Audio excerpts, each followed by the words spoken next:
जय हिंद दोस्तों। आप सभी का मेरे YouTube चैनल टारगेट इंग्लिश गुरु में स्वागत है।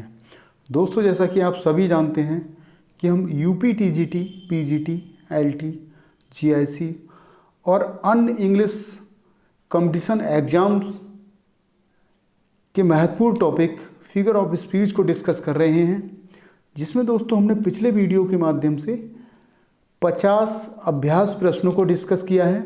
इसके साथ ही दोस्तों हमने जाना है कि UP TGT, PGT, LT, GIC और अन्य इंग्लिश एग्जाम्स में फिगर ऑफ स्पीच पर आधारित प्रश्नों का लेवल क्या होता है और दोस्तों एग्जाम्स में प्रश्न किस टाइप से पूछे जाते हैं। इसके साथ ही दोस्तों इसी क्रम को आगे बढ़ाते हुए आज का हमारा महत्वपूर्ण टॉपिक है फिगर ऑफ स्पीच पर आधारित 50 महत्वपूर्ण अभ्यास प्रश्न। ये दोस्तों फिगर ऑफ स्पीच पर आधारित पार्ट 6 है, जिसमें दोस्तों हम जानेंगे फिगर ऑफ स्पीच पर आधारित प्रश्नों का लेवल क्या होता है और दोस्तों किस टाइप से प्रश्न पूछे जाते हैं। तो चलिए दोस्तों शुरू करते हैं आज का महत्वपूर्ण वीडियो। इसमें दोस्तों 50 प्रैक्टिस क्वेश्चंस को डिस्कस करेंगे। देख लेते हैं दोस्तों। सबसे पहले साथियों देख लेते हैं क्वेश्चन नंबर 1। इसमें कह रहा है दोस्तों difference between reality and appearance creates.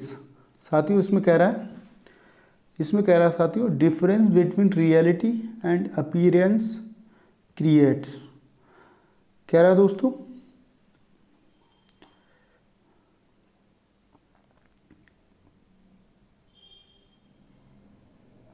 वास्तविकता और उपस्थिति के बीच अंतर बनाता है। दोस्तों क्या बनाता है? वास्तविकता और उपस्थिति के बीच अंतर बनाता है। क्या बनाता है दोस्तों? आयरनी देख लेंगे साथियों। ए में दिया आयरनी, पन, सिमली, मेटाफर देख लेंगे साथियों। क्वेश्चन नंबर 1 को देख लेंगे साथियों। इसका सही आंसर है दोस्तों वास्तविकता और उपस्थिति के बीच अंतर बनाता है दोस्तों विडंबना, आयरनी। अर्थात दोस्तों ये एक तरह का व्यंग होता है और दोस्तों विडंबना होता है। इसको देख लेंगे साथियों। क्वेश्चन नंबर 1 का ए आंसर होगा। इसको देख लेंगे साथियों। आइए दोस्तों क्वेश्चन नंबर 2। इसमें कह रहा है दोस्तों the term for saying on thing and meaning another is. साथियों इसमें कह रहा है क्वेश्चन नंबर 2 में कह रहा है साथियों the term for saying one thing and meaning another is. इसमें कह रहा साथियों एक बात कहने और अर्थ के लिए शब्द। दोस्तों एक बात कहने और अर्थ के लिए शब्द। इसका सही आंसर है empathy, satire, parody, irony. Question number 2 इसका सही आंसर है दोस्तों आयरनी। ठीक है, ये एक तरह की विडंबना है दोस्तों। ये एक तरह की विडंबना है या व्यंग है। इसको देख लेंगे। Question number 3।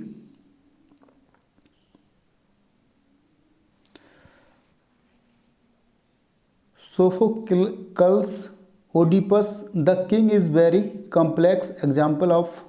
साथियों कह रहा है क्वेश्चन नंबर 3 में कह रहा है सोफोक्लस का ओडिपस द किंग एंड एक बहुत जटिल है।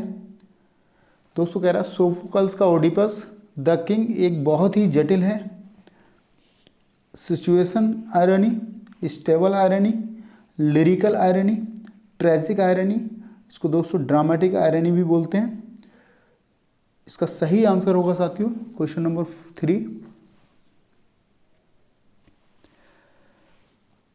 Tragic irony. ठीक है, ट्रेजिक आयरनी दोस्तों इसको ड्रामेटिक आयरनी भी कहते हैं। और दोस्तों इसका सोर्स है एम.एच. अब्राम्स। क्या है दोस्तों इसका सोर्स? क्या है दोस्तों? एम.एच. इसका सोर्स है दोस्तों एम.एच. अब्राम्स। ठीक है, इसका सोर्स है दोस्तों एम.एच. अब्राम्स। इसको देख लेंगे साथियों। सही आंसर होगा डी। क्वेश्चन नंबर 4 को देख लेंगे साथियों।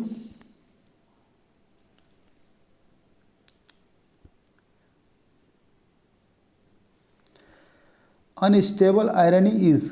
साथियों इसमें कह रहा है अनस्टेबल आयरनी इज अनस्टेबल का मीन्स होता है दोस्तों अस्थिर। अस्थिर विडंबना है, क्या है दोस्तों, अस्थिर विडंबना है, क्या है दोस्तों। पहला कह रहा है दोस्तों, ए में कह रहा है दोस्तों, a type of irony where the author real meaning is very clear and the reader finds easy to decide what the author intends to say। साथियों कह रहा पहले में, अर्थ बहुत स्पष्ट है और पाठक के लिए तय करना आसान हो जाता है कि लेखक क्या कहना चाहता है। ठीक है। बी में कह रहा दोस्तों, a type of irony where the author's real meaning is clear to the reader. अर्थात दोस्तों एक प्रकार की विडंबना जहाँ लेखक का वास्तविक अर्थ पाठक को स्पष्ट होता है। ठीक है। सी में कह रहा साथियों, देख लेंगे, सी में कह रहा साथियों, सी में कह रहा दोस्तों,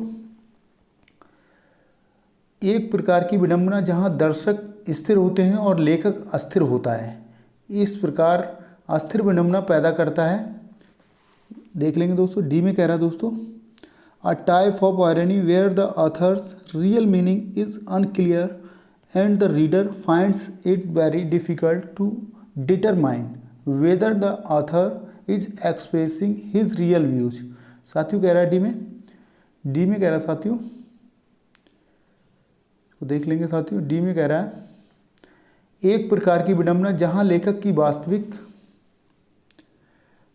जहां लेखक का वास्तविक अर्थ स्पष्ट नहीं है और पाठक को यह बहुत अच्छा लगता है, ये निर्धारित करना मुश्किल है कि लेखक है या नहीं अपने वास्तविक विचार व्यक्त करते हुए। ठीक है दोस्तों, आपको बताना है आंसर क्या है दोस्तों इसका। अनस्टेबल आयरनी को बताना है दोस्तों, अस्थिर विडंबना को बताना है साथियों। इसका दोस्तों डी आंसर सही होगा, इसका दोस्तों डी आंसर सही होगा, इसका दोस्तों डी आंसर सही होगा। इसमें कह रहा दोस्तों, इसमें कह रहा दोस्तों एक प्रकार की विडंबना जहां लेखक का वास्तविक अर्थ स्पष्ट नहीं है और पाठक को ये बहुत अच्छा लगता है, ये निर्धारित करना मुश्किल है कि लेखक है या नहीं अपने वास्तविक विचार व्यक्त करते हुए। ठीक है, ये दोस्तों इसका सही हो जाएगा। आइए साथियों देख लेते हैं क्वेश्चन नंबर 5 को देख लेंगे। Verbal irony. ठीक है, वर्बल आयरनी को देखना है, अर्थात दोस्तों मौखिक विडंबना को बताना है आपको। मौखिक विडंबना में दोस्तों कौन सी विशेषताएं होती हैं ये देखना है। When someone says the right thing and it means the right things। साथियों कह रहा है जब कोई सही बात कहता है और उसका मतलब सही होता है तब दोस्तों वर्बल आयरनी होता है। ठीक है, इस तरह दोस्तों बी में कह रहा है when someone says the wrong thing and it means the wrong things। अर्थात दोस्तों जब कोई गलत बात कहता है और इसका मतलब गलत बात है। ठीक है, सी में कह रहा दोस्तों when someone says one thing what really means something else। अर्थात दोस्तों जब कोई एक बात कहता है लेकिन सच में मतलब कुछ और।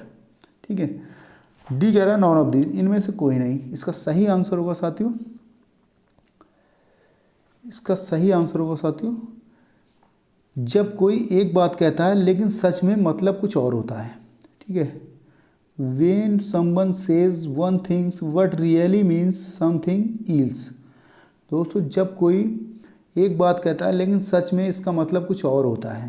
इसका सही आंसर हो जाएगा दोस्तों वर्बल आयरनी का। देख लेंगे क्वेश्चन नंबर 6।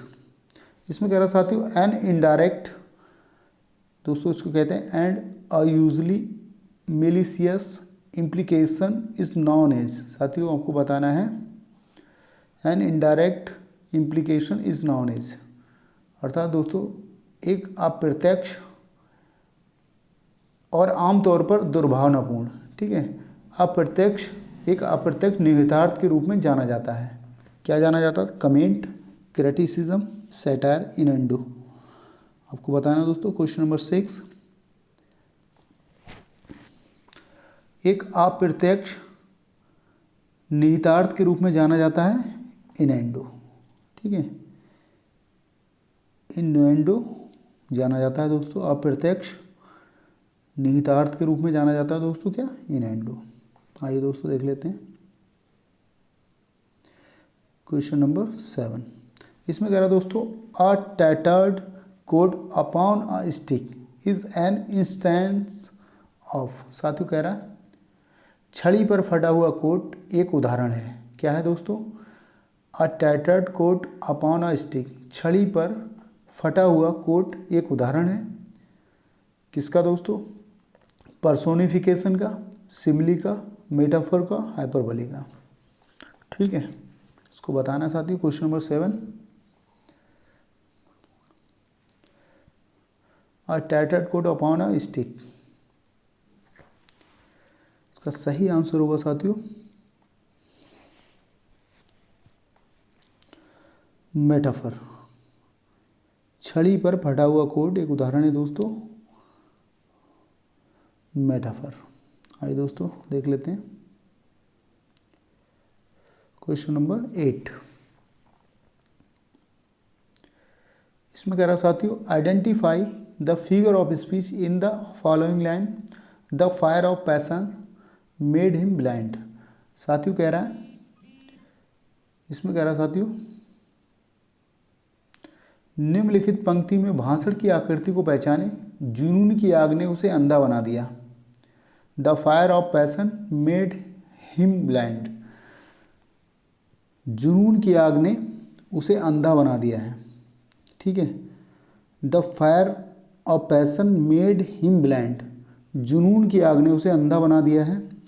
आप उस पंक्ति को पहचाने दोस्तों।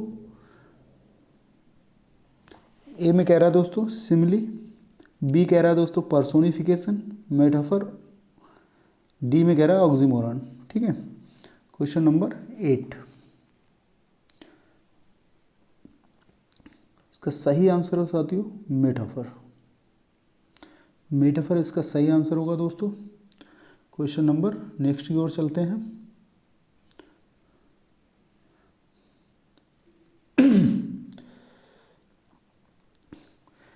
क्वेश्चन नंबर 9 में कह रहा है I see a lily on thy brow pale with anguish the figure of speech is. साथियों कह रहा मुझे तुम्हारी भौं पर एक लिली दिखाई दे रही है। मुझे तुम्हारी भौं पर एक लिली दिखाई दे रही है। और दोस्तों कह रहा है पीगड़ा से पीलापन भाषण की आकृति है। ठीक है, pale with anguish the figure of speech, simile, personification, hyperbole, metaphor. Question number 9, मुझे तुम्हारी भौं पर एक लिली दिखाई दे रही है दोस्तों। इसमें कह रहा है दोस्तों मुझे तुम्हारी भौं पर एक लिली दिखाई दे रही है और पीगड़ा से पीलापन भाषण की आकृति है। साथियों इसका सही आंसर होगा दोस्तों क्वेश्चन नंबर 9 मेटाफर। ठीक है, इसका सही आंसर होगा साथियों मेटाफर। आइए दोस्तों देख लेते हैं क्वेश्चन नंबर 10। क्वेश्चन नंबर 10 को देख लेंगे साथियों। ही लुक्स स्मार्ट दो he is at the sunset of his life the figure is. साथियों इसमें कह रहा है क्वेश्चन नंबर 10 में कह रहा है वह स्मार्ट दिखता है हालांकि वह अपने सूर्यास्त के समय है। ठीक है, ही लुक्स स्मार्ट, वह स्मार्ट दिखता है दो he is at the sunset of his life, अपने जीवन के दोस्तों अंत के समय में है। अपने जीवन के अंत, हालांकि दोस्तों वह अपने जीवन के अंत के समय में है। The figure is synecdoche, hyperbole, simile, metaphor. आपको बताना दोस्तों क्वेश्चन नंबर 10।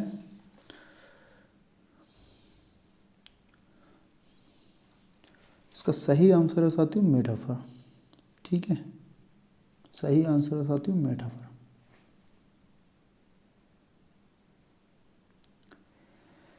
क्वेश्चन नंबर 11 कह रहा है दोस्तों lowliness is young ambition ladder the figure is. साथियों आपको बताना है क्वेश्चन नंबर 11। नीचता युवा महत्वाकांक्षी की सीढ़ी है। नीचता युवा महत्वाकांक्षा की सीढ़ी है। ठीक है दोस्तों, भाषण की इस आकृति में दोस्तों आपको बताना है कौन सा है, मेटाफर है, सिमली है, पन है, none of these. Question number 11 को देख लेंगे साथियों। इसमें दोस्तों सही होगा मेटाफर। ठीक है, सही दोस्तों होगा मेटाफर। क्वेश्चन नंबर 12 कह रहा है दोस्तों, shall I compare thee to a summer's day Shakespeare which figure is used here. क्या मैं आपकी तुलना गर्मी के दिन से करूं? Shall I compare thee to a summer's day. दोस्तों शेक्सपियर कह रहा है क्या मैं आपकी तुलना गर्मी के दिन से करूं। यहाँ दोस्तों किस आकृति का उपयोग किया गया है, किस भाषण की आकृति का प्रयोग किया गया है दोस्तों? Metaphor, image, conceit, metalepsis. Question number 12 इसका दोस्तों सही आंसर है मेटाफर। ठीक है,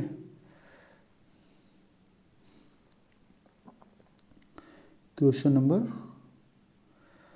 13 को देख लेंगे साथियों। Are metaphor which has been use to so long and has become quite common to the extent that we have ceased to be aware of the discrepancy between the vehicle and the tenor this type of metaphor is. साथियों आपको बताना है, question में कह रहा है दोस्तों एक रूपक जो इतने लंबे समय से इस्तेमाल किया गया है, क्या है दोस्तों? A metaphor which has been use to so long.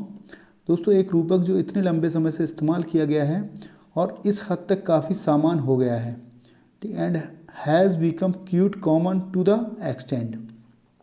सामान हो गया है दोस्तों कि हम वाहन और अवधि के बीच विसंगति से अवगत होना बंद कर देते हैं। इस प्रकार के रूपक एक जीवंत रूपक है। आपको बताना दोस्तों, अ लाइव मेटाफर। दोस्तों आपको बताना है a live metaphor, an alive metaphor, a dead metaphor, implied metaphor. साथियों आपको बताना है एक जीवित रूपक, एक मृत रूपक और दोस्तों निहित रूपक। ठीक है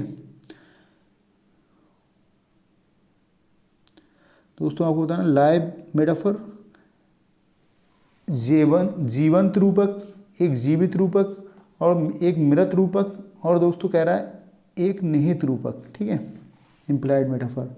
आपको बताना साथियों क्वेश्चन नंबर 13 सी। इसका सही आंसर होगा साथियों सी। इसका सही आंसर होगा साथियों सी। इसमें कह रहा है एक रूपक जो इतने लंबे समय से इस्तेमाल किया गया है और इस हद तक काफ़ी सामान हो गया है कि हम वाहन और अवधि के बीच विसंगति से अवगत होना बंद कर देते हैं। इस प्रकार के दोस्तों आपको बताना है, इस प्रकार के रूपक है दोस्तों, आपको बताना है अ डेड मेटाफर, अर्थात दोस्तों एक मृत रूपक। ठीक है,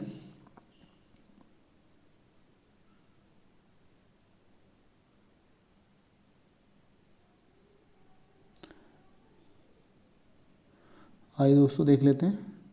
पहले दोस्तों प्रश्न पढ़ लेंगे, थोड़ा लंबा आंसर हो गया है। आंसर थोड़ा लंबा हो गया दोस्तों। An extended metaphor which is also known as conceit और सस्टेन्ड मेटाफर रेफर्स टू। साथियों कह रहा है एक विस्तारित रूपक जिसे दम्भ या निरंतर रूपक के रूप में भी जाना जाता है को संदर्भित करता है लेखक द्वारा एकल व्यक्तित्व का लंबे समय से एकाधिक के माध्यम से शोषण। साथियों आपको बताना है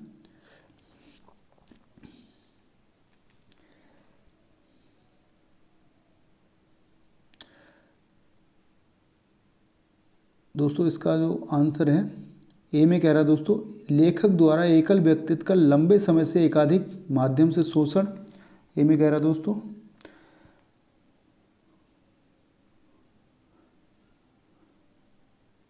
एक कविता या कहानी के दौरान जुड़े हुए कार्यकाल, वाहन और आधार। ठीक है, ये दोस्तों ए में कह रहा है।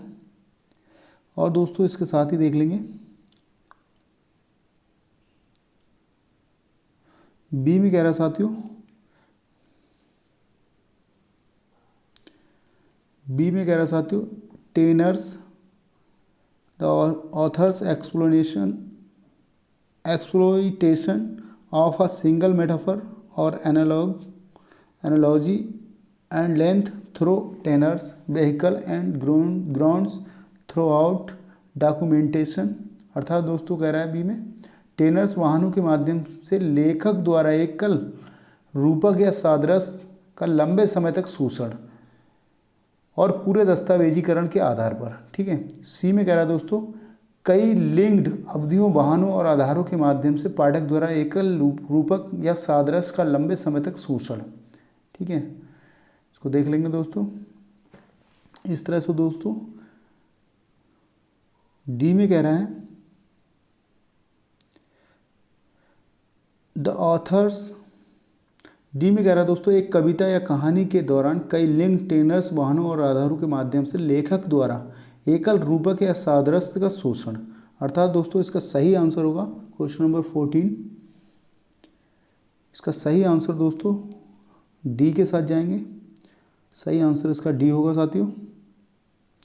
इसमें कह रहा है दोस्तों, डी में कह रहा है दोस्तों, एक कविता या कहानी के दौरान कई लिंक्ड, टेनर्स, वाहनों और आधारों के माध्यम से लेखक द्वारा एकल रूपक या सादृश का शोषण। ठीक है, इसका सही आंसर होगा दोस्तों डी। क्वेश्चन नंबर 15 में कह रहा है दोस्तों, you may address the chair, the figure speech is. साथियों कह रहा है आप कुर्सी को संबोधित कर सकते हैं। भाषण की आकृति है दोस्तों मेटोनिमी, लिटोर्स, पन, एंथिसिस। साथियों आपको बताना है भाषण की आकृति है, आप कुर्सी को संबोधित कर सकते हैं। भाषण की आकृति है साथियों। इसका सही आंसर है मिटोनिमी।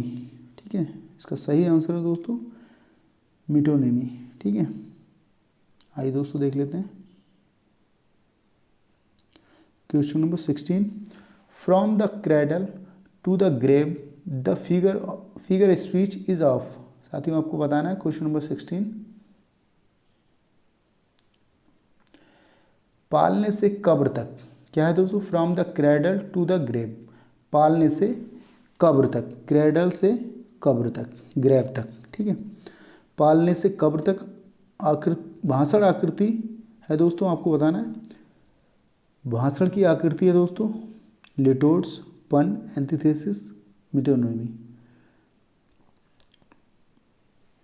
दोस्तों यहाँ पालने की बात कर रहा है। यहाँ जब आपने देखा होगा शिशु जो होता है पालने में होता है, और जो जन्म होता है बच्चे का तब वो पालने में होता है। अर्थात दोस्तों जन्म से यहाँ कब्र तक की बात कर रहा है।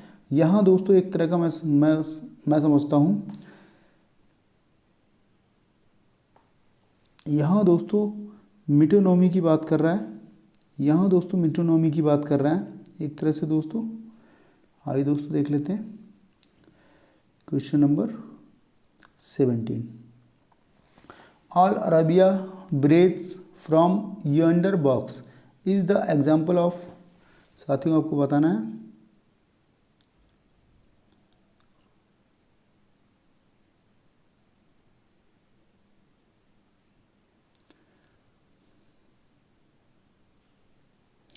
All Arabia breaths from yonder box. अर्थात दोस्तों जो यंडर बॉक्स है पूरा अरब दोस्तों उससे सांस लेता है। ये दोस्तों उदाहरण है, किसका उदाहरण है? लेटोर्स का, मेटाफर का, हाइपरबोली का, मेटोनॉमी का। क्वेश्चन में दोस्तों 17 को देख लेंगे। इसका सही दोस्तों आंसर है मिटोनॉमी। ठीक है, आइए दोस्तों देख लेते हैं क्वेश्चन नंबर 18 को देख लेंगे।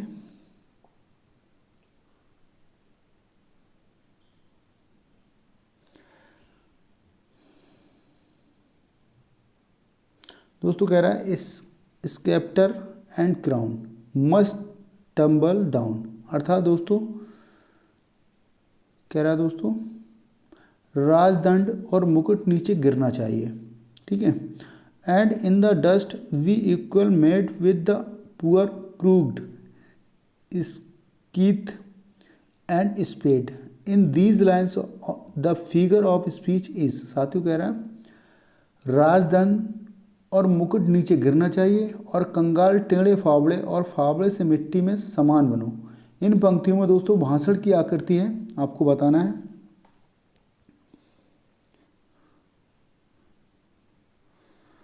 आपको बताना दोस्तों मीटोनोमी, मेटाफर, लिटोर्स, साइनेक्डर्ची। क्वेश्चन नंबर देख लेंगे दोस्तों। क्वेश्चन नंबर 18 को देख लेंगे साथियों।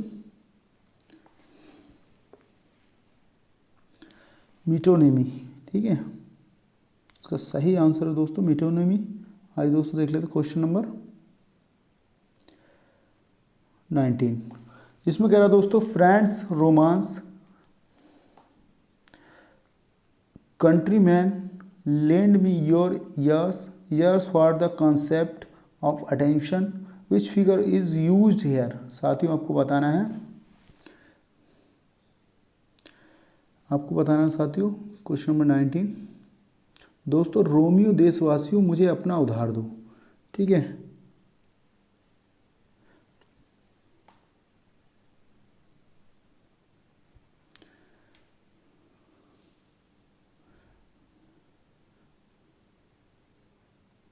दोस्तों इसमें कह रहा है metaphor,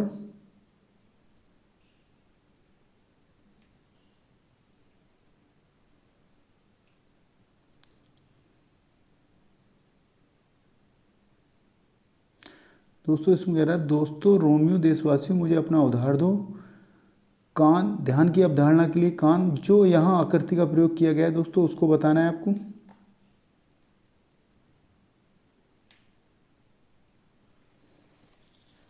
metaphor, zeugma, metalepsis, metonymy. Question number 19 का सही आंसर होगा साथियों मिटोनोमी। इसका सही आंसर है दोस्तों मिटोनोमी। आइए दोस्तों देख लेते हैं question number 20। It is the use of words, it's pronunciation imitates the sound the very words describes it is. Question दोस्तों आपको बताना है क्वेश्चन नंबर 20।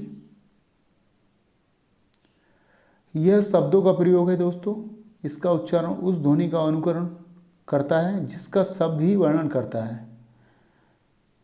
आपको बताना दोस्तों ट्रांसफर, एपिथेट, स्पूनरिज्म, ओनोमाटोपोइया, मेलाप्रोपिज्म, ठीक है। Question number 20।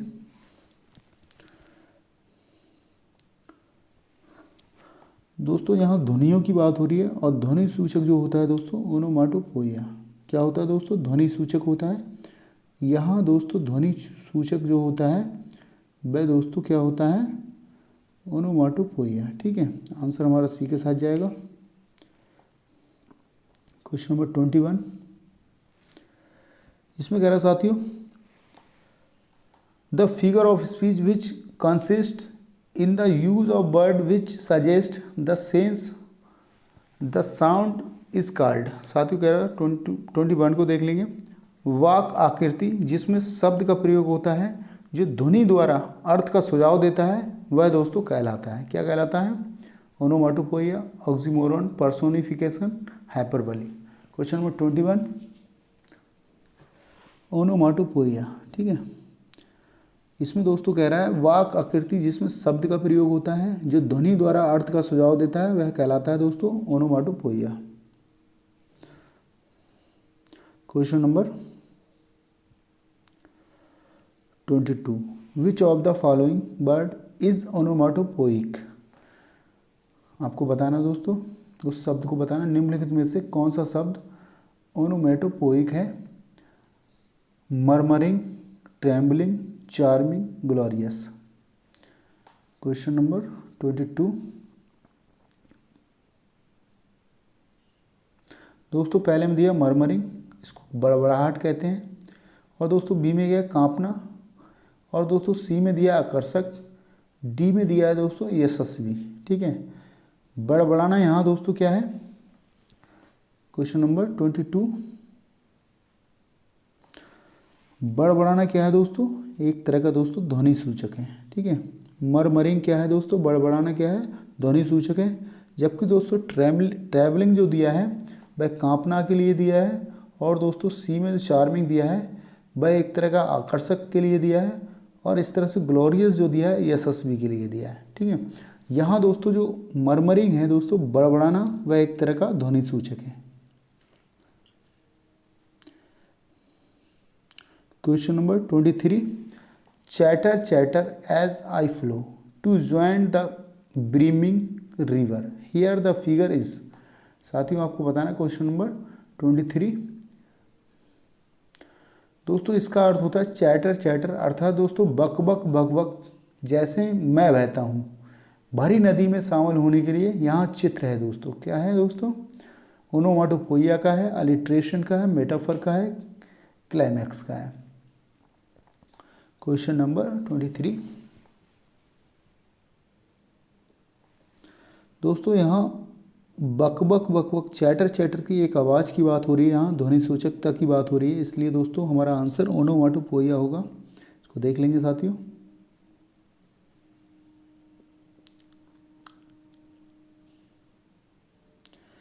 क्वेश्चन नंबर 24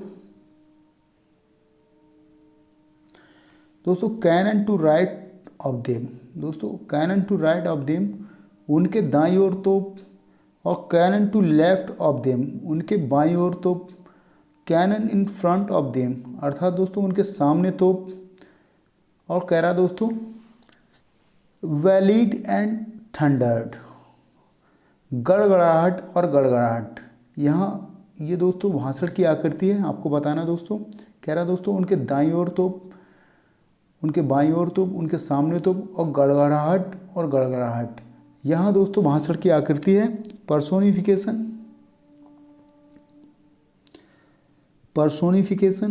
पन, सैनेक्डेची, ओनोमाटोपोइया।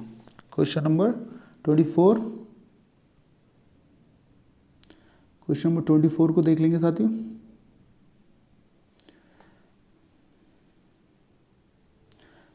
दोस्तों यहाँ गड़गड़ाहट की जब बात हो रही है, जब साउंड की बात हो रही है, तब दोस्तों हमारा आंसर भी ओनोमाटोपोइया होगा। ठीक है, ध्वनि सूचक शब्द दोस्तों ओनोमाटोपोइया ही होगा। आइए दोस्तों देख लेते हैं question number 25, the figure of speech in which two opposite ideas are put together is oxymoron, onomatopoeia, hyperbole, simile. Question number 25,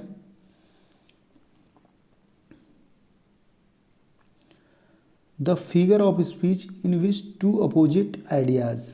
दोस्तों दो विरोधी विचारों की बात हो रही है यहाँ। और दोस्तों जब दो विरोधी विचारों की बात हो रही है, कह रहा दोस्तों भाषण की आकृति जिसमें दो विपरीत विचारों को एक साथ रखा जाता है, वह दोस्तों क्या है, ऑक्सीमोरॉन है, ओनोमाटोपोइया है, हाइपरबोली है, सिमिली है। दोस्तों ज़्यादा समय नहीं लेंगे, इसका सही आंसर होगा साथियों ऑक्सीमोरॉन। ठीक है, दो विपरीत विचारों को एक साथ रखा जाता है दोस्तों ऑक्सीमोरॉन में, और दोनों में ही दोस्तों विरोधाभास होता है। Which figure of speech is used in murderous innocence. Question number 26,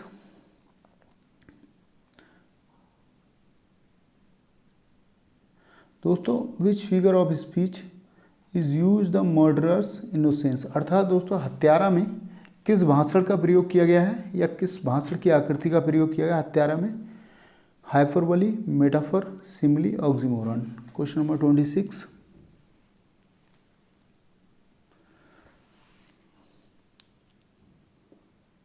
यहाँ दोस्तों हत्यारा है और इनोसेंस है। यहाँ दोस्तों ऑक्सीमोरॉन का प्रयोग किया गया है। दोस्तों हत्यारा है और दूसरी तरफ दोस्तों मासूमियत है। ठीक है, एक तरफ दोस्तों हत्यारा है और दूसरी तरफ दोस्तों मासूमियत है, इनोसेंस है, इसलिए दोस्तों यहाँ ऑक्सीमोरॉन का प्रयोग किया गया है। Question number 27, darkness visible is an instance of hyperbole, metaphor, personification, oxymoron. ठीक है, क्वेश्चन नंबर 27, डार्कनेस विजिबल, अर्थात दोस्तों अंधेरा दिखाई देना किसका उदाहरण है, अंधेरा दिखाई देना दोस्तों किसका उदाहरण है? हाइपरबोली का, मेटाफर का, पर्सोनिफिकेशन का, ऑक्सीमोरन का। दोस्तों अंधेरा और यहाँ दिखना दो ऐसे शब्द हैं दोस्तों, दो विपरीत शब्द हैं दोस्तों और एक साथ प्रयोग किए गए हैं। इसका मतलब ये है दोस्तों, क्वेश्चन नंबर 27 में ऑक्सीमोरन का प्रयोग किया गया है। ठीक है, ऑक्सीमोरन का दोस्तों प्रयोग किया गया है।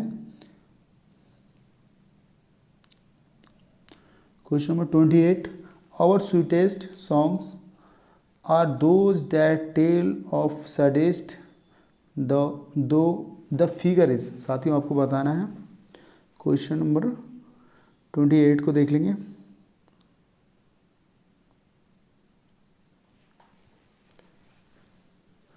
दोस्तों इसका अर्थ होता है दोस्तों, question number 28,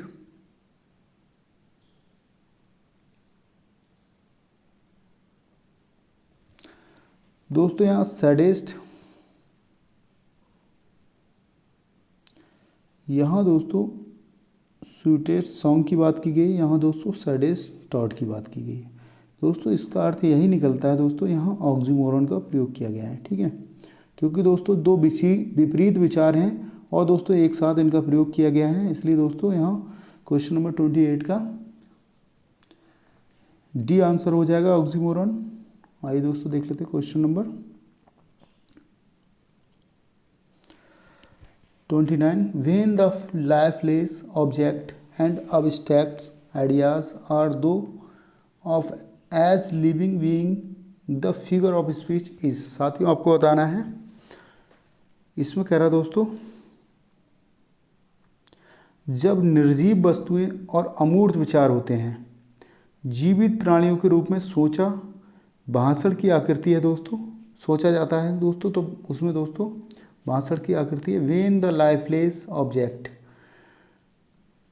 and abstract ideas are thought of as living beings the figure of speech is. साथियों बताना है, personification, hyperbole, apostrophe, oxymoron. Question number 29,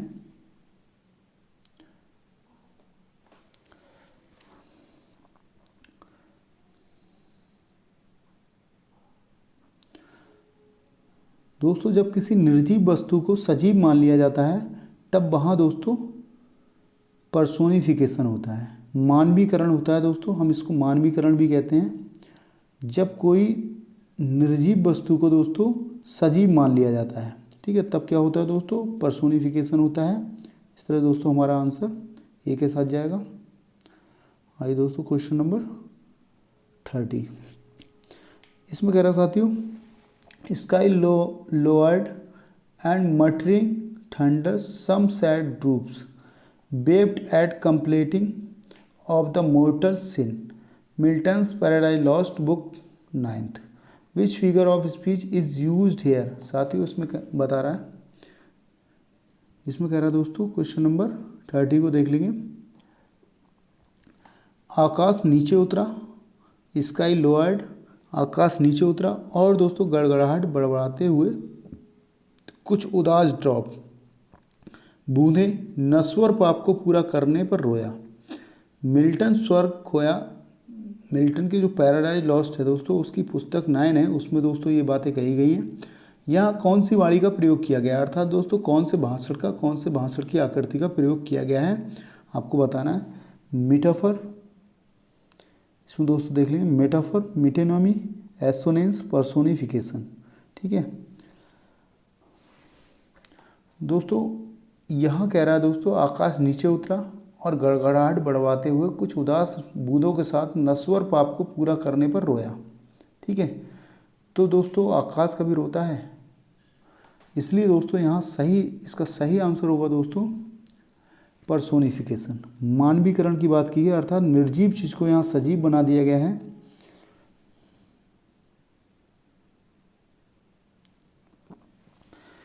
question number 31 को देख लेंगे। When well apparelled April on the heel of limping winter treads Shakespeare's Romeo and Juliet. दोस्तों Shakespeare के Romeo and Juliet का ये दोस्तों कथन है, और दोस्तों इसमें कह रहा है,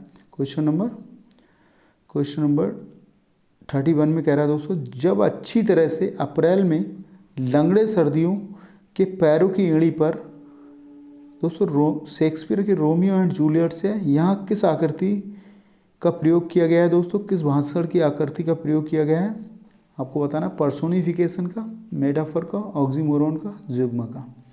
क्वेश्चन नंबर 31, इसका सही आंसर है साथियों पर्सोनिफिकेशन। ठीक है, इसका सही आंसर है दोस्तों पर्सोनिफिकेशन। जब अच्छी तरह से अप्रैल में लंगड़े सर्दियों के पैरों की एड़ी पर, सर्दियां कभी लंगड़ी होती हैं दोस्तों, यहाँ दोस्तों निर्जीव चीज़ को सजीव बना दिया गया है। ठीक है, क्वेश्चन नंबर 32, इसमें कह रहा है दोस्तों, the Greek term prosopopoeia is also known as. साथियों आपको बताना है दोस्तों, कह रहा है ग्रीक शब्द प्रोसोपोपोइया को किस रूप में भी जाना जाता है। दोस्तों आपको बताना है, को रूप में जाना जाता है मेटाफर के रूप में, ट्यूटोफ्रेज के रूप में, प्रोलेप्सिस के रूप में, पर्सोनिफिकेशन के रूप में। ठीक है, आपको बताना साथियों। क्वेश्चन नंबर 32,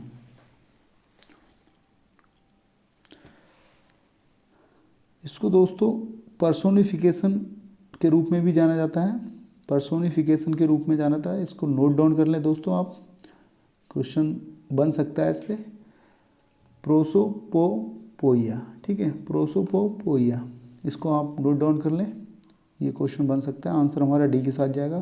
पर्सोनोफिकेशन को भी प्रोसोपोपोइया के नाम से भी जाना जाता है। ठीक है, question number 33, the moon doth with delight. चंद्रमा प्रसन्नता से करता है। Look round her when the heavens are bare, here the figure of speech is. साथियों आपको बताना है, उसके चारों ओर देखो जब आकाश नंगे हों। ये भाषण की आकृति है दोस्तों, पन से ली गई है, अपोस्ट्रॉफी से ली गई है, लिटोट से ली गई है। पर्सोनिफिकेशन दोस्तों आपको बताना है, चंद्रमा प्रसन्नता से करता है, उसके चारों ओर देखो जब आकाश नंगे हो। ये भाषण की आकृति है दोस्तों, कौन सी आकृति है, पन है, अपोस्ट्रॉफी है, लिटोट से, पर्सोनिफिकेशन है। चंद्रमा प्रसन्नता से करता है, उसके चारों ओर देखो जब आकाश नंगे हो, अर्थात दोस्तों चंद्रमा प्रसन्न होता है। यहाँ निर्जीव चीज़ को सजीव बना दिया है, अर्थात यहाँ पर हम कह सकते हैं 33 में दोस्तों पर्सोनिफिकेशन का प्रयोग किया गया है। ठीक है,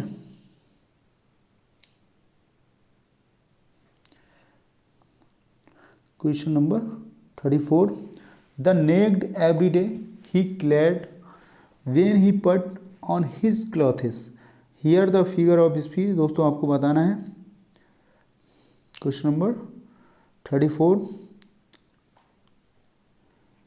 दोस्तों कह रहा है, the naked everyday he clad, वह दोस्तों हर रोज पहने, नग्न हर रोज वह पहने।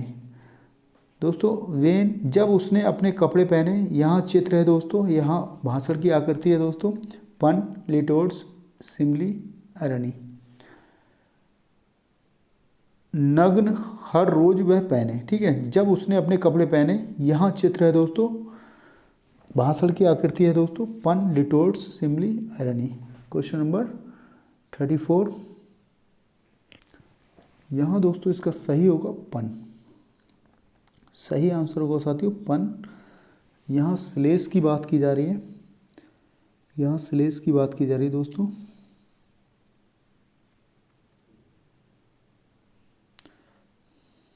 क्वेश्चन नंबर 35, क्वेश्चन नंबर 35 को देख लेंगे साथियों। Simile, metaphor, personification and apostrophe are the figure of speech which are based on. साथियों आपको बताना है उपमा, रूपक, और दोस्तों यहाँ कह रहा है पर्सोनिफिकेशन, मानवीकरण, और दोस्तों अपोस्ट्रॉफी, या दोस्तों हम कह सकते हैं संबोधन। भाषण की आकृति हैं जो हैं दोस्तों, किस आधार पर दोस्तों हम जानते हैं इनको, कंट्रास्ट के रूप में, एसोसिएशन के रूप में, रिसेम्बलेंस के रूप में, कंस्ट्रक्शंस के रूप में। इसको हम ऐसे भी कह सकते हैं दोस्तों, कंट्रास्ट के रूप में या अंतर के रूप में। बी कह रहा है दोस्तों एसोसिएशन के रूप में, संगठन के रूप में। सी कह रहा है दोस्तों रिसेम्बलेंस के रूप में, सादृश्यता के रूप में। और डी कह रहा है दोस्तों कंस्ट्रक्शंस के रूप में, या दोस्तों हम कह सकते हैं निर्माण के रूप में। ठीक है, हम किस रूप में जानते हैं दोस्तों? Simile, metaphor, personification and apostrophe को। यहाँ दोस्तों उपमा की बात हो रही है, रूपक की बात हो रही है, मानवीकरण की बात हो रही है, इसके साथ ही दोस्तों संबोधन की बात हो रही है। ठीक है, क्वेश्चन नंबर 35 दोस्तों, इसका सही आंसर होगा रिसेम्बलेंस। ठीक है, सादृश्यता के रूप में दोस्तों जानते हैं, इसका सही आंसर होगा दोस्तों रिसेम्बलेंस।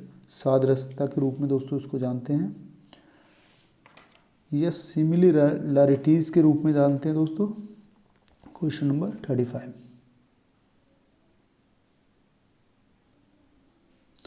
क्वेश्चन नंबर 36, इसमें कह रहा है दोस्तों she walks in beauty like the night of cloudless climes and starry skies the figure is. दोस्तों आपको बताना है क्वेश्चन नंबर 36, वह मेघहीन जलवायु और तारों वाले आकाश की रात की तरह सुंदरता में चलती है। ये दोस्तों भाषण की आकृति है, सिमिली, मेटाफर, पन, none of these. Question number 36 simile. ठीक है, इसका सही आंसर होगा दोस्तों सिमिली। दोस्तों कह रहा है मेघहीन जलवायु और तारों वाले आकाश की रात की तरह। तरह की जब बात आए दोस्तों, लायक जब शब्द दिया गया है दोस्तों, तब दोस्तों यहाँ सिमिली का प्रयोग होगा। सुंदरता में चलती है। ठीक है, ये भाषण की आकृति दोस्तों सिमिली है, क्योंकि दोस्तों लाइक, एज और दोस्तों सो, यदि इस तरह के शब्द दिए गए हैं तब दोस्तों वहाँ सिमिली का प्रयोग किया जाता है। ठीक है,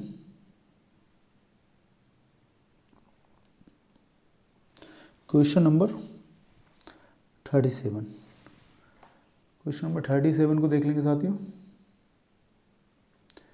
इसमें कह रहा है दोस्तों the figure of speech in which a part is use to show the whole or the whole to a part is. साथियों आपको बताना है भाषण की व्याकृति जिसमें एक भाग का उपयोग किसी भाग को संपूर्ण या संपूर्ण दिखाने के लिए किया जाता है। आपको बताना दोस्तों क्वेश्चन नंबर 37। दोस्तों संपूर्ण दिखाने के लिए दोस्तों साइनेक्डर्ची का प्रयोग किया जाता है, इसलिए दोस्तों हमारा आंसर भी दोस्तों ये होगा। ठीक है, क्वेश्चन नंबर 38 कह रहा दोस्तों uneasy lies the head the wears a crown the figure of speech is. दोस्तों कह रहा है मुकुट पहनने वाला सिर असहज होता है। मुकुट पहनने वाला दोस्तों सिर असहज होता है। क्वेश्चन नंबर 38 को देख लेंगे। इसमें दोस्तों साइनेक्डर्ची का प्रयोग किया गया दोस्तों, क्योंकि संपूर्ण बनाता है, ये वाक्य को संपूर्ण बनाता है दोस्तों साइनेक्डर्ची। क्वेश्चन नंबर 39, इसमें कह रहा है दोस्तों just for a handful of silver he left us the figure of speech is. साथियों कह रहा है मुट्ठी भर चांदी के लिए वह हमें छोड़ गया। भाषण की आकृति है दोस्तों, आपको बताना है दोस्तों साइनेक्डर्ची, डिटोर्स, पन, एंटीथेसिस। क्वेश्चन नंबर 39, मुट्ठी भर चांदी के लिए वह हमें छोड़ गया दोस्तों साइनेक्डर्ची। ठीक है, सही आंसर होगा दोस्तों साइनेक्डर्ची। आइए दोस्तों क्वेश्चन नंबर 14। क्वेश्चन नंबर 40 को देख लेंगे। इसमें कह रहा है दोस्तों इफ यू दोस्तों कह रहा है इफ यू डोंट। दोस्तों यहाँ टाइपिंग एरर है दोस्तों, इफ यू होगा यहाँ पर दोस्तों, यहाँ दोस्तों इसको काट देते हैं। If you don't drive properly you will lose your wheel is an instance of. साथियों कह रहा है यदि आप ठीक से गाड़ी नहीं चलाते हैं तो आप अपना खो देंगे। ठीक है, तो आप खो देंगे। एलेगरी, सैनेक्डची, सिंबल, पन। Question number 40 सैनेक्डची। ठीक है, सैनेक्डची ये दोस्तों वाक्य को संपूर्ण बनाता है। इसको देख लेंगे साथियों।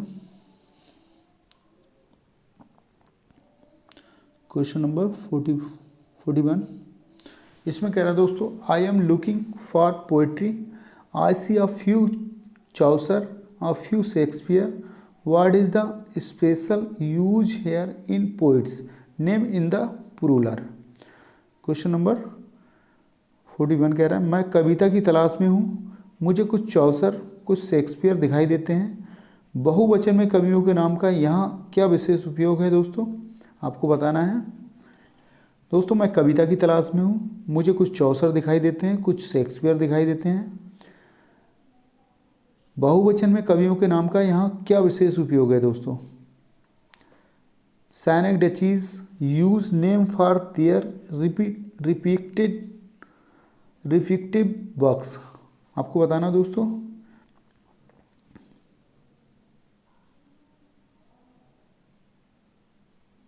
दोस्तों इसको सैनेक्डची को देख लेंगे। तो सैनेक्डची उपयोग उनसे संबंधित दोस्तों नाम के लिए काम करता है। ठीक है, बी में कह रहा है दोस्तों, रूपक उपयोग उनके संबंधित नाम के लिए काम करता है। और सी में कह रहा है दोस्तों, अतिशयोक्ति उपयोग उनसे संबंधित कार्यों के लिए नाम के लिए काम करता है दोस्तों। डी में कह रहा है इनमें से कोई नहीं। ठीक है, आपको दोस्तों आंसर करना है क्वेश्चन नंबर 41 का। इसका सही आंसर हो जाएगा दोस्तों, ए के साथ जाएंगे। सही आंसर हो जाएगा दोस्तों, ए के साथ जाएंगे, क्योंकि दोस्तों यहाँ कह रहा है सैनेक्डचीज उपयोग दोस्तों उनसे संबंधित नाम के लिए काम करता है। ठीक है,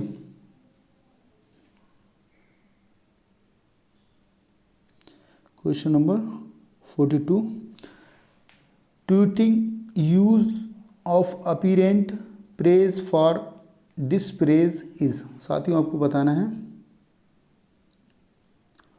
क्वेश्चन नंबर 42 निंदा के लिए दोस्तों स्पष्ट प्रशंसा का ताना मारना एक क्या है दोस्तों। निंदा के लिए दोस्तों स्पष्ट प्रशंसा का ताना मारना है दोस्तों, क्या है दोस्तों, आयरनी है, फार्स है, सरकाज़्म है, सैटायर है। क्वेश्चन नंबर 42 क्या है दोस्तों, सरकाज़्म है। क्या है दोस्तों, सरकाज़्म है। निंदा के लिए दोस्तों ताना मारना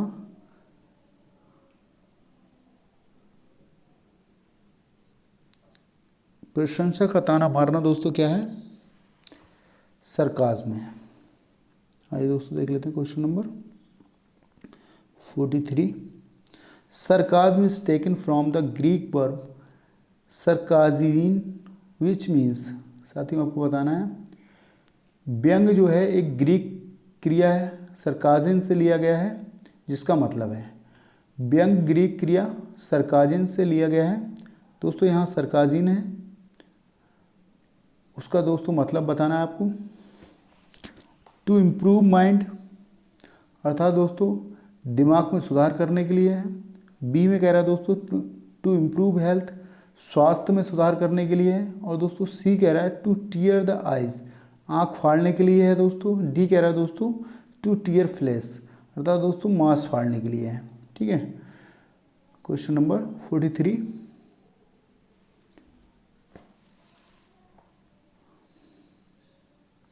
इसका अर्थ है दोस्तों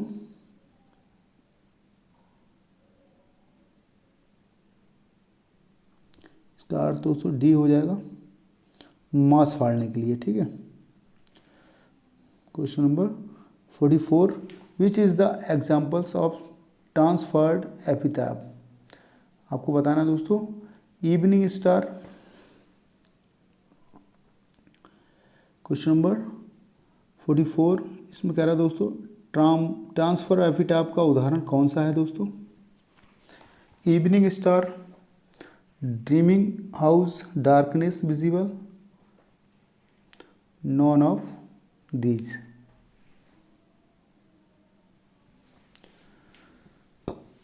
इसका सही आंसर होगा दोस्तों ड्रीमिंग हाउस। ठीक है, इसका सही आंसर होगा दोस्तों ड्रीमिंग हाउस।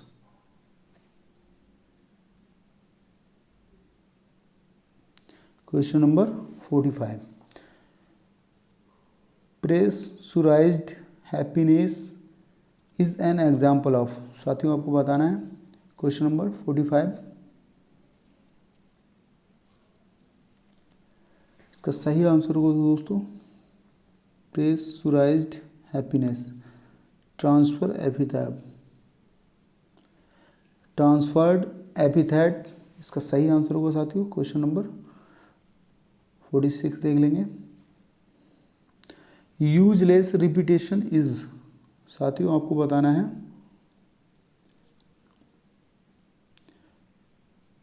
बेकार की पुनरावृत्ति है दोस्तों, बेकार की पुनरावृत्ति है दोस्तों। Nonsense, repetition, recurrence, tautology. साथियों आपको बताना है बेकार की पुनरावृत्ति है दोस्तों tautology. Nonsense, repetition, recurrence, tautology. Question number 46,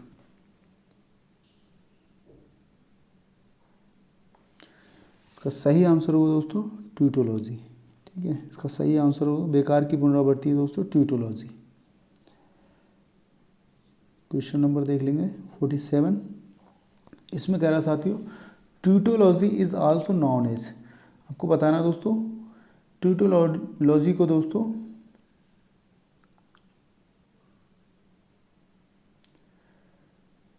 और किस रूप में जाना जाता है। आपको बताना है ट्यूटोलॉजी को दोस्तों और किस रूप में जाना जाता है। प्लीनाज्म, पन, प्रोसोडी, रिटोरिक। क्वेश्चन नंबर 47, प्लीनज्म के रूप में दोस्तों जाना जाता है इसको, ट्यूटोलॉजी को। किसको दोस्तों? ट्यूटोलॉजी को दोस्तों प्लीनज्म के रूप में जाना जाता है। क्वेश्चन नंबर 48, इसमें कह रहा है दोस्तों क्वेश्चन का आकार थोड़ा बड़ा है दोस्तों, इसको दो भागों में देख लेंगे। It is a phrase, it repeats the same words and usually expresses a banal but unanswerable truth. For instance, it is what is and what will be. It was coined by journalist William Safire. Source macmillan.dictionary.com. This phrase is, साथियों आपको बताना है दोस्तों, इसमें कह रहा है ये मुहावरा है, ये वही शब्दों को दोहराता है और आमतौर पर एक साधारण लेकिन अचूक सत्य व्यक्त करता है। उदाहरण के लिए ये वही है जो ये है और क्या होगा, इसे पत्रकार विलियम सफायर ने गढ़ा था। स्रोत इसका ये है दोस्तों, आपको बताना दोस्तों क्वेश्चन नंबर 48,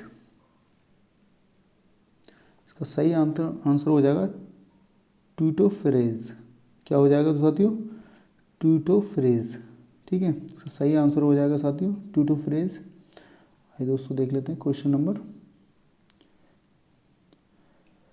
49 को देख लेंगे दोस्तों। ट्यूटोफ्रेज दोस्तों, ट्यूटोफ्रेज है, आपको बताना दोस्तों ट्यूटोफ्रेज है दोस्तों क्या है। पहला ऑप्शन ए में कह रहा है दोस्तों एक वाक्यांश या वाक्य जो एक ही शब्द में एक विचार को दोहराने में विफल रहता है। बी में कह रहा है दोस्तों एक वाक्यांश या वाक्य जो एक ही शब्द में एक विचार को दोहराता नहीं है। सी में कह रहा है दोस्तों एक वाक्यांश या वाक्य जो किसी विचार को दोहराता है। और दोस्तों इस तरह से डी में कह रहा है, दूसरे दोस्तों डी में कह रहा है एक वाक्यांश या वाक्य जो किसी भी विचार को दोहराता है। दोस्तों आपको बताना है क्वेश्चन नंबर 49, इसका दोस्तों सही आंसर डी हो जाएगा। इसका सही आंसर डी हो जाएगा एक वाक्यांश या वाक्य जो किसी विचार को दोहराता है उन्हीं शब्दों में। ठीक है, उन्हीं शब्दों में दोस्तों जो किसी वाक्यांश या वाक्य को किसी विचार को दोहराता है उन्हीं शब्दों में। ठीक है। और आज की दोस्तों प्रैक्टिस सेट का ये लास्ट क्वेश्चन है, इसको देख लेंगे। क्वेश्चन नंबर 50, क्वेश्चन नंबर 50 को देख लेंगे साथियों। Point out the figure of speech in the following line. दोस्तों इसमें कह रहा है दोस्तों, निम्नलिखित में भाषण की आकृति को इंगित करें। The ploughman homeward plods his weary line bay. साथियों कह रहा है हलवान होम बर्ड अपने थके हुए को हल करता है।